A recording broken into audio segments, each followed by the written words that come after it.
Olá, seja bem-vindo. E o vídeo de hoje eu vou continuar falando sobre os problemas de aprendizagem, mas em um outro ponto de vista. Qual deles? Falar sobre que são crianças que têm dificuldades de aprendizagem, mas que são também crianças criativas, brilhantes e talentosas, mesmo? Quando falo dificuldade de aprendizagem, é porque, de fato, elas... deixa eu pensar aqui. Tem prejuízo, principalmente nas áreas de leitura, matemática e escrita. Então, sabemos que existem outras áreas de conhecimento, de aprendizagem, mas o foco maior são essas três. Então, muito importante o responsável estar atento a esse desenvolvimento da criança. Então,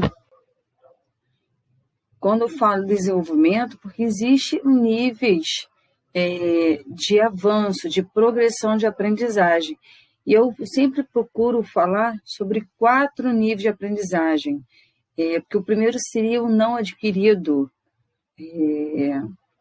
o segundo, início de aquisição, o terceiro, em desenvolvimento, e o quarto, de fato, adquirido. Então, quando eu digo adquirido 100%, de acordo com a capacidade do aprendiz, não o esperado pela escola. Eu falei um pouco desse detalhe de avaliação, vou falar mais no modo específico de avaliação. Então, quando a gente tem que ficar mais atento a essas 3 áreas de conhecimento, por quê? Primeiro, a gente tem que estar atento à questão da compreensão auditiva. Então, um ser em desenvolvimento, ele primeiro percebe, compara um bebê, né, escutando a sua língua materna. Primeiro, ela vai passar quase ao longo dos seus 2 anos, de fato, ouvindo, né, até chegar o momento de começar a se expressar verbalmente, porque existem outras maneiras de expressões. Tem a expressão gestual, mesmo, expressão mímica. Então, quando a gente fala sobre quando a criança tem prejuízo na leitura, consequentemente na escrita, porque tem a ver a falta de compreensão auditiva e oral. E tem a questão também da leitura, né? Compreensão da leitura e a expressão da escrita. Então, a criança, no seu progresso de aprendizagem, ela primeiro vai começar a fazer uma leitura das imagens, depois associando as imagens com as palavras, depois progredindo para frases curtas, até chegar na construção de pequenas frases. E, consequentemente, no nível de progressão, chegar a textos. Então, para ter uma expressão escrita, primeiro, o pré-requisito é ter uma compreensão da leitura. Então, tem a questão da interpretação de texto. O que eu posso ler? Quais são as informações visuais que eu posso ter? Então, todo um progresso de aprendizagem. Primeiro, ter a percepção visual das imagens, essa leitura, né, de formato, e depois percebendo a importância, a evolução dela, ok? E tem a área de matemática, então são os cálculos matemáticos, saber somar, saber diminuir, até depois passar para a multiplicação e a divisão. E a questão do raciocínio matemático são situações lógicas, compreensões lógicas. Então, não precisa de uma explicação, uma dedução lógica. Então, isso faz parte, toda essa área, essas 3 áreas de leitura, escrita e matemática, são habilidades cognitivas. Então, sabemos que a criança, de acordo com a sua idade e o currículo educacional, sabemos que ela tem que ser capaz de. Então, quais são os objetivos que meu aprendiz precisa adquirir? É só pegar o verbo no infinitivo. Então, eu sou capaz de... É sempre importante fazer essa pergunta. Eu sou capaz de fazer algo, e esse fazer algo, né, o savoir-faire, aí você vai se autoavaliar. Também é importante o aprendiz se autoavaliar. Então, em que nível ele acha que está? Aí você pode colocar nessa autoavaliação representativo por imagens de sequência lógica, interessante, né? Para perceber, por exemplo, um boneco de neve, começar uma bolinha, depois as duas bolinhas, depois ele com os elementos do rosto, narizinho, a boca, os olhos, e depois com a vestimenta. Então, um carrinho em construção, Lego, é muito legal Lego, né? Pegar uma peça ou outra e ir montando até o adquirido ter uma forma, né, representativa de algum objeto. Então, ter essa linha, essa associação do nível de aprendizagem de acordo com alguma imagem, que aí fica mais fácil de compreender melhor onde está, né, seu desempenho. Então, para os mais velhos, podemos, por exemplo, representar o tempo. Se ainda não adquirir alguma competência, algum objetivo a ser alcançado, eu vou representar, por exemplo, com uma nuvem, uma tempestade. Né? Imagina, porque quem gosta de tempestade, né? Então, é uma cor cinzenta, escura. Então, e o adquirido é aquele sol brilhando. Então, é importante. E aí, no meio termo, você vai, né? Um dia meio ensolarado, outro todo nublado, não está chovendo. Então, mostrar de alguma forma que a criança perceba onde ela se encontra e, a partir disso, dessa informação, o responsável vai saber como ajudá-la, em que nível ela está nesse progresso de aprendizagem.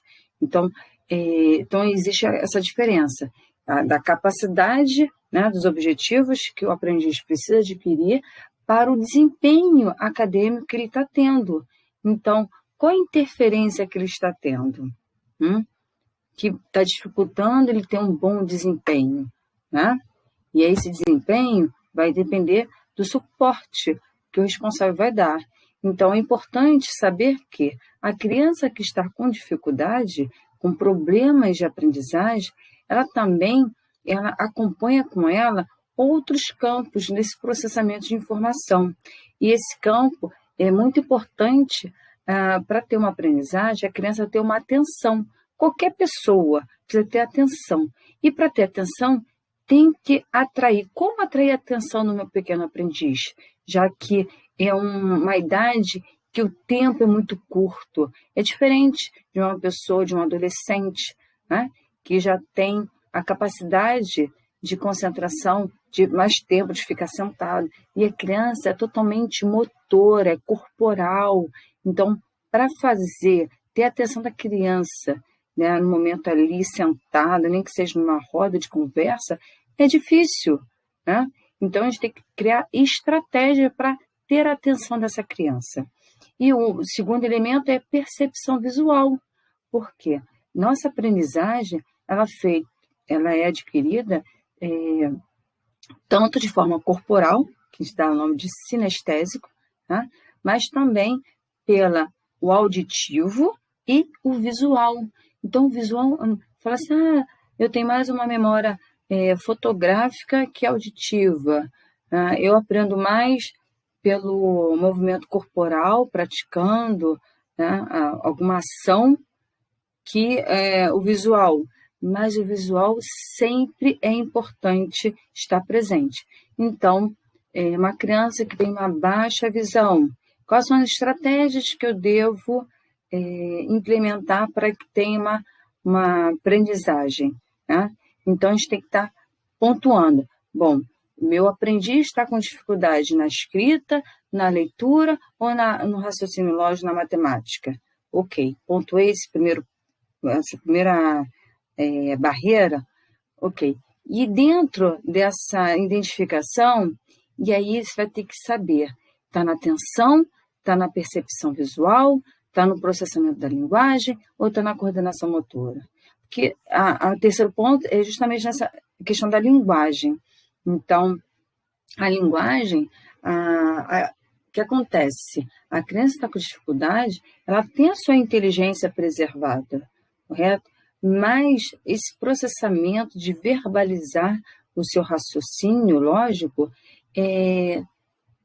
tem algum comprometimento que não depende dela, se for por questões biológicas, distúrbios neurobiológicos. Então, também tem essa questão. Às vezes, rotulamos uma criança que está com uma dificuldade, e aí você também tem que saber se por questões internas, problemas hereditários, um distúrbio neurobiológico, ou por falta de estímulo, de acordo com o ambiente, que ela não tem toda uma ferramenta, um aparato. Então, percebe vários olhares que temos que estar atento. E a coordenação motora, que é importantíssimo, porque todo começo, desenvolvimento de uma pessoa, de um ser, ele começa pelo seu corpo, né? Do seu reconhecimento como eu, como pessoa, como ser que está no meio, inserido num espaço. Então, quem sou eu? Quais são as minhas partes? Né? Ter esse conhecimento que começa, um dos primeiros, esquema corporal, que é um primeiro elemento básico do desenvolvimento do ser pelo seu sistema psicomotor. Então, é importante, além de saber se o problema de dificuldades, o problema de aprendizagem está na leitura, na escrita ou na matemática, identificando, eles estão em paralelo com o quê? O falta de atenção, percepção visual, processamento da linguagem ou coordenação motora. E é importante também saber, identificar, como disse, né, em qual desses campos a criança tem dificuldade, e saber que uma área acaba interferindo na outra. Por exemplo, se eu tenho dificuldade de leitura, consequentemente, eu vou ter dificuldade de escrever, porque a leitura ela tem a ver a questão da percepção visual, de entender ali como é que é a escrita, como é que é o formato daquela letra. Então, ter a memória fotográfica do movimento da letra. Então, é por isso que quando a criança começa a aprender o alfabeto, quer dizer que ela tem que aprender o movimento das letras a partir do seu corpo. Então, começa tudo pelo movimento amplo para chegar ao fino, né? Então, por exemplo, uma criança que tem dificuldade de raciocínio lógico, ela vai ter dificuldade na leitura também, porque tem a questão do processamento da linguagem verbal, né? Então, aqueles problemas, resoluções de problemas por escrito, se a criança ela tem dificuldade de leitura, e aí? Ela pode até resolver a situação, mas por outras vias, né, de resoluções. Pode ser tanto mostrando, né, a sua capacidade manual, então tem que saber, de fato, identificar de onde está vindo essa dificuldade da criança. E a questão do emocional, que é principal de tudo. Então, às vezes, a criança tem um problema de aprendizagem, mas ela está bem consigo.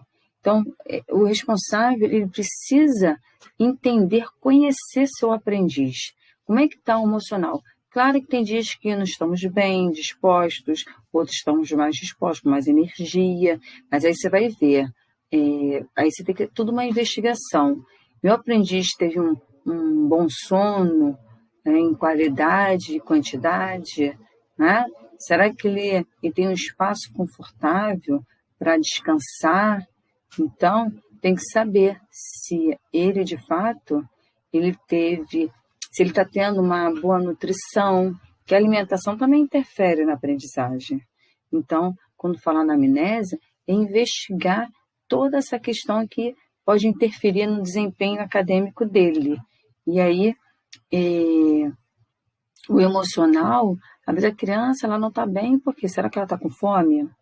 Então, aquela questão da pirâmide de Maslow, né? Saber primeiro satisfazer as necessidades fisiológicas, né? Até numa projeção chegar no objetivo.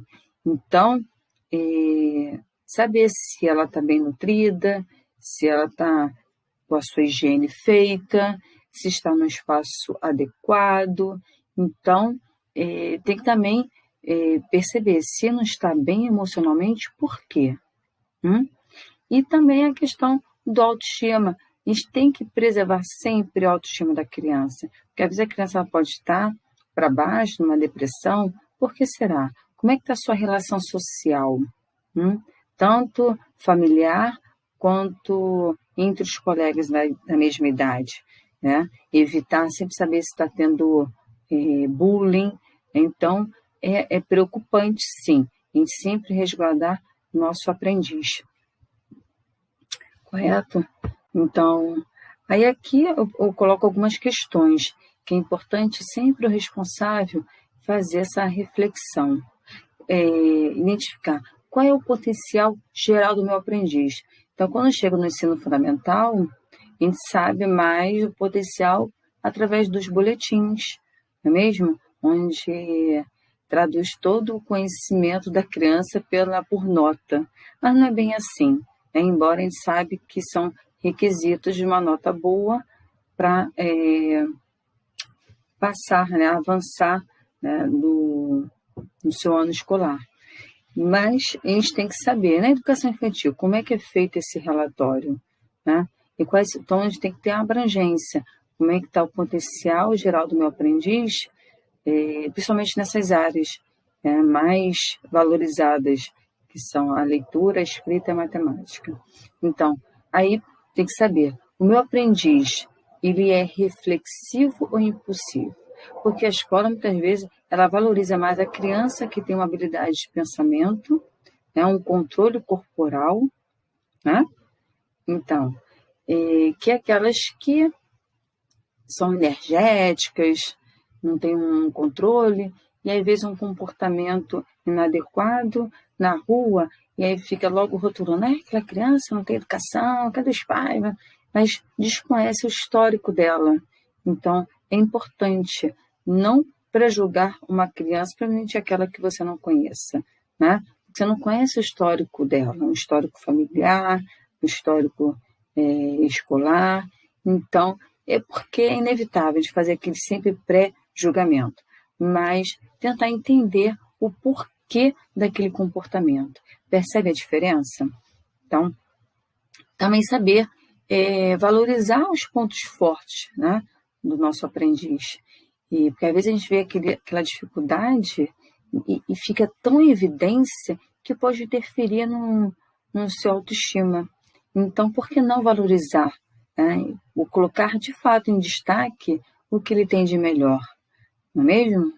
E aí, assim, sabendo qual é esse ponto forte, por exemplo, se eu sei que meu aprendiz tem dificuldade de aprendizagem, e aí eu vou dar um apoio, um suporte nessa área, em que momento vou dar esse suporte? Então, é importante saber qual é o ponto forte, por quê? Para não interferir justamente na área que ele mais gosta. Então, vamos supor, uma criança que tem dificuldade na área de matemática. E aí, como, por exemplo, arte não tem não é uma área cognitivamente tão importante, e aí vai colocar uma aula de apoio, um suporte, né, justamente na matéria que ele mais gosta, que é de arte, e aí é delicado. Então, é importante essa parceria da escola, da família com a escola, também para compartilhar essas informações. Poxa, meu filho gosta tanto de arte, e a escola vai se resguardar de não colocar um suporte nesse momento. Ou até mesmo pode, dependendo qual é a metodologia do ambiente escolar, ou, enfim, que seja em casa, aproveitar a arte para aplicar a matemática. Então, tudo é possível, né? É questão de ser flexível e adaptável. Então, como podemos usar aquele conteúdo programático da matemática dentro da arte? Então, o trabalhar, o interdisciplinar, multidisciplinar, e ter essa compreensão, essa flexibilidade. E justamente aquele, que tipo de apoio escolar meu aprendiz precisa? Quando eu falo que tipo, é um apoio emocional, é um acolhimento, é um lugar físico adaptável. Então, tem que saber qual é o apoio escolar ou até um apoio, né, da família, enfim. Qual é o apoio que o meu aprendiz precisa? Né? Não necessariamente escolar, mas qual é o apoio? É um apoio emocional? É um ambiente adequado? Enfim, então tem que saber o que ele precisa. Então, muito importante também valorizar a opinião, estar atento às falas e às ações do aprendiz, né? Perguntar como é que eu posso te ajudar? Estou percebendo que você está com dificuldade nisso. O que você sugere? Como podemos resolver? Então, mostrar para o aprendiz que também ele tem a sua importância, né? Valorizar a opinião dela, porque é o centro da aprendizagem. Então, é o aprendiz que vai conduzir como ele quer aprender. E o responsável está ali para resguardá-lo e orientá-lo, mostrar diversas perspectivas que ele pode caminhar, mesmo, mas tem que saber como. E é a questão do apoio emocional que eu falei, né, que a gente precisa sempre estar acolhendo, entendendo, ter de fato a empatia, né, porque cada pessoa tem uma maneira de ver o mundo diferente. Por exemplo, é você lançar uma pergunta e se você fizer uma investigação, qual a sua opinião sobre isso? Cada um vai ter a sua opinião. E aí começa a ter, porque cada um tem uma visão de mundo de acordo com seus conhecimentos já adquiridos ao longo da sua vida, correto? Então, é perceber todos esses detalhes. E aí, assim, quais atitudes as crianças precisam aprender para reduzir seus problemas de aprendizagem? Então, de acordo com o psicólogo Erik Erikson, então, ele diz o seguinte: para a criança até 1 ano, ela tem que ter confiança básica. Né? E o que seria isso? Ter o afeto dos pais. Por que os pais? Porque são os primeiros responsáveis que ela tem contato. Percebe quando a criança vai para o berçário, para a creche, e ela estranha aquele adulto? Então, ela fica assim, desconfiada, então ela não se sente protegida. Então, essa desconfiança, isso pode atrapalhá-la lá na frente. Então, uma criança que ela é confiante, né, ter confiança em si, isso tem a ver lá no seu histórico, né, de vida. E ele diz que de 1 a 3 anos é um período que a criança começa a ter autonomia, ou seja, escolhas e decisões para habilidades exploratórias. Qual seria isso? Né? Que é 1 ano, com 1 ano a criança começa a aprender a andar, ela começa a ver o mundo em outro ângulo, mesmo? Então a criança até então, ela se arrastava pelo chão, engatinhava, então é uma visão. Quando ela fica de pé, nossa, os ângulos, as perspectivas são outras. Então ela começa a explorar e temos que ter realmente mais cuidado. Então os pais devem sim encorajá-la a arriscar, a andar, a subir, mas dentro das suas capacidades. Por exemplo, se a minha criança, dentro dessa faixa etária, ainda ela não sabe subir a cadeira, eu vou colocá-la em cima da cadeira? Não, porque eu vou estar cortando esse progresso de aprendizagem dela. Então, ela tem que, por si, né, se encorajar para ter essa autonomia, porque existem pais que querem uma boa intenção, mas por falta de informação correta, vou ajudar você. Aí faz tudo pela criança, tá? Até colocar roupa. Mas não, a criança, porque a aprendizagem é feita por erros e acertos. Então, tem que encorajar, orientar. Passa a mão por aqui, faz isso, ok. Mas por quê? Porque você vai estar tirando a gravidade da criança. Então, percebe que algumas crianças têm medo de subir e descer a escada? Por que será? É perigoso. Aí leva a criança no colo, né? E é errado. Vamos incentivar, e o responsável fica ali próximo, justamente para guardar, né? Guarda-roupa, né? Guarda-corpo, desculpa, guarda-corpo. Está ali para evitar dela se machucar. Mas ela, por si, tem que ter essa autonomia, correto? Aí diz o psicólogo que de 3 a 6 anos é o período de iniciativa. Por quê? É o período de faz de conta, que a criança já está verbalizando e adora, hoje eu sou a mamãe, hoje, aí começa a interpretar papéis, até mesmo de profissões, eu vou brincar de médico, eu vou... Então, geralmente, o papel representativo acaba começando pelos pais, né, pelas profissões dos seus pais. E aí, nisso, reafirmar, desenvolver a sua linguagem, verbalizar, começar a ter uma iniciativa, uma representação e responsabilidade social. Então, se identificar no meio social, correto? E agora, de 6 anos até os 12 anos porque é o período ainda da criança, é um período de produtividade, trabalhar de forma cooperativa, ter esses novos relacionamentos, novas amizades. Então, os pais devem sim dar responsabilidade, né? E a responsabilidade, quando fala educação começa em casa, e quais seriam essas responsabilidades?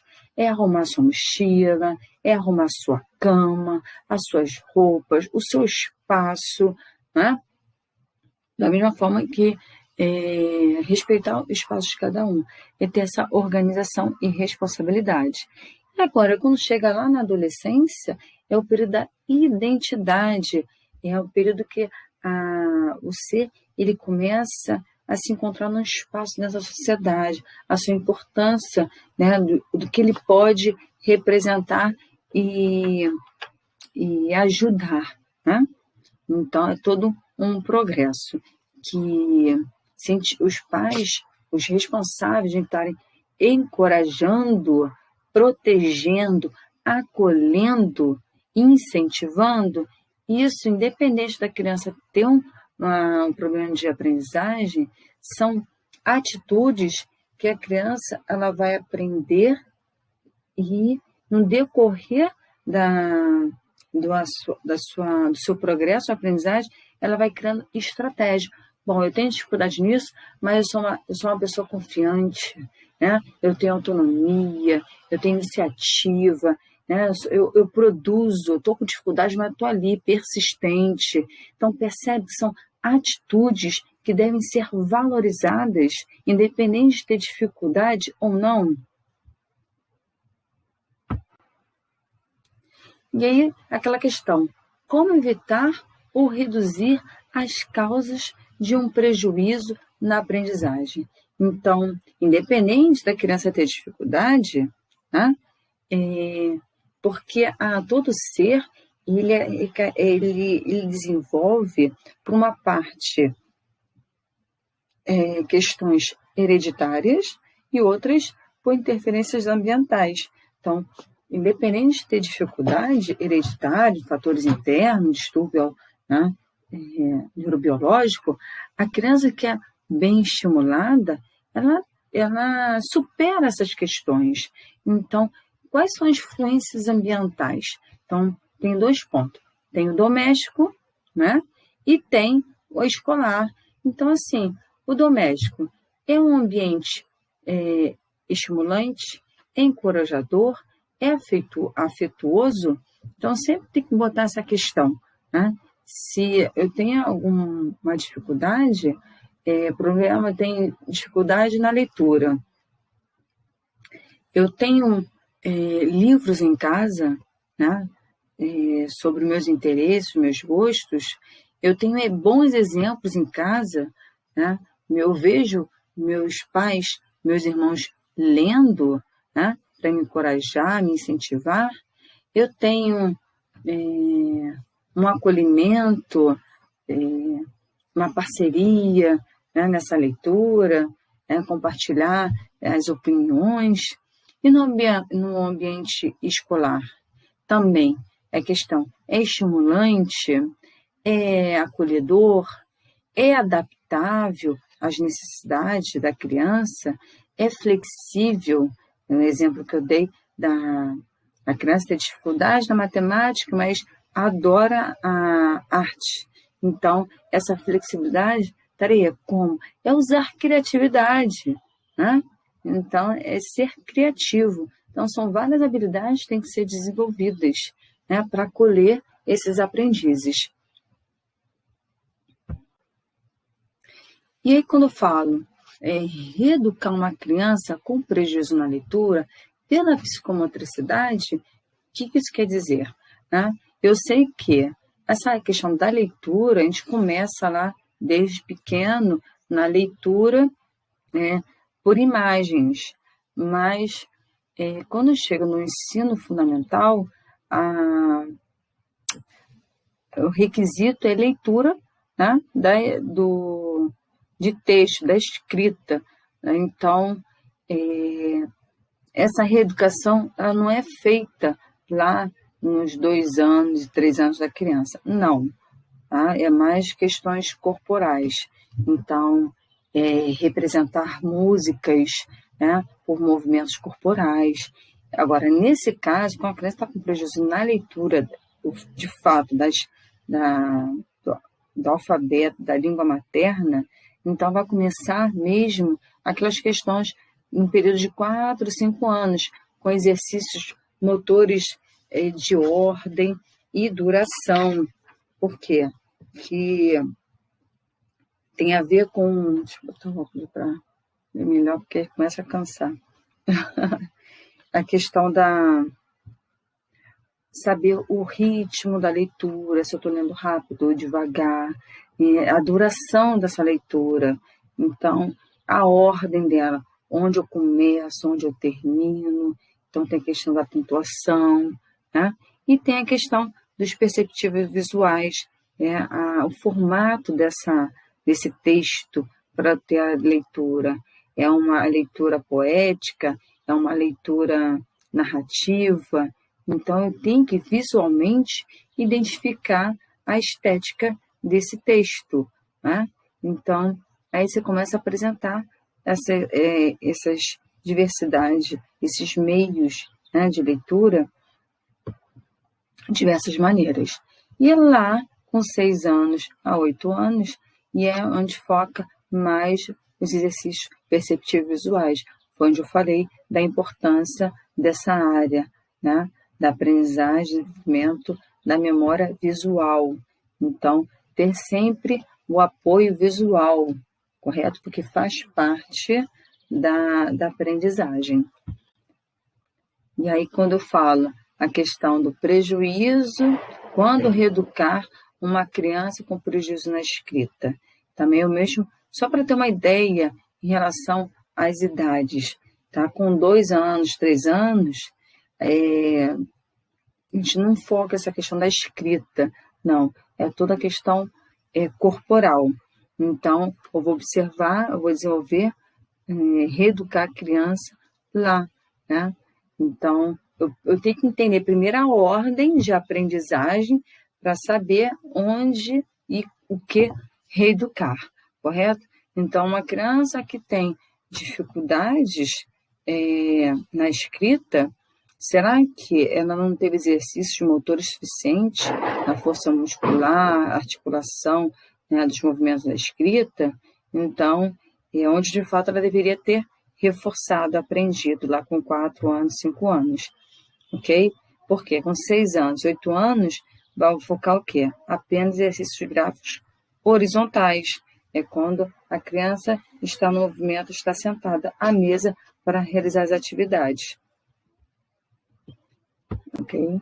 E as causas para as dificuldades da escrita pela psicomotricidade Então, pode acontecer assim, por falta de coordenação motora, né?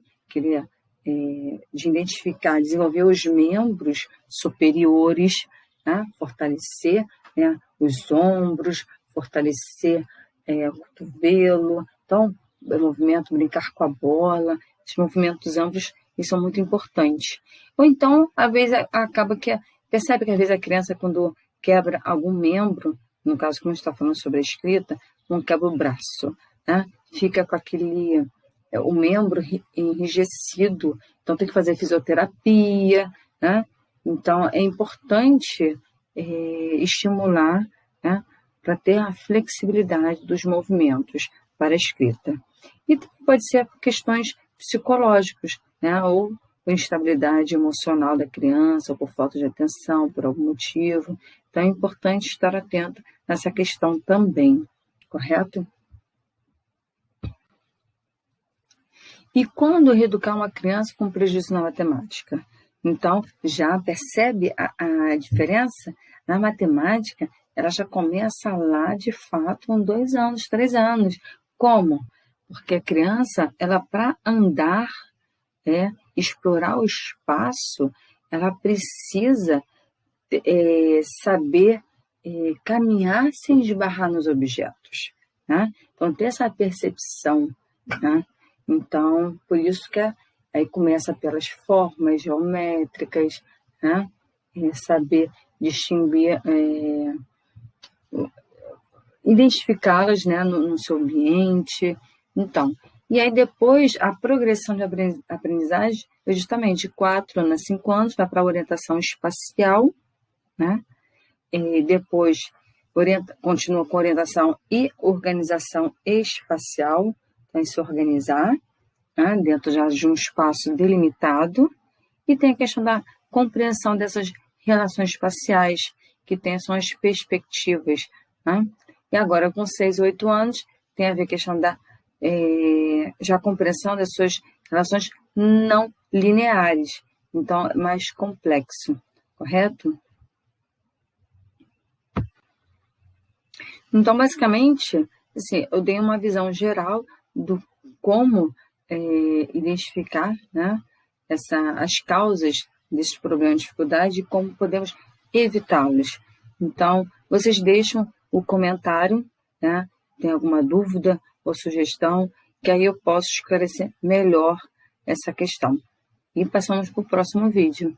E parabéns! Até mais!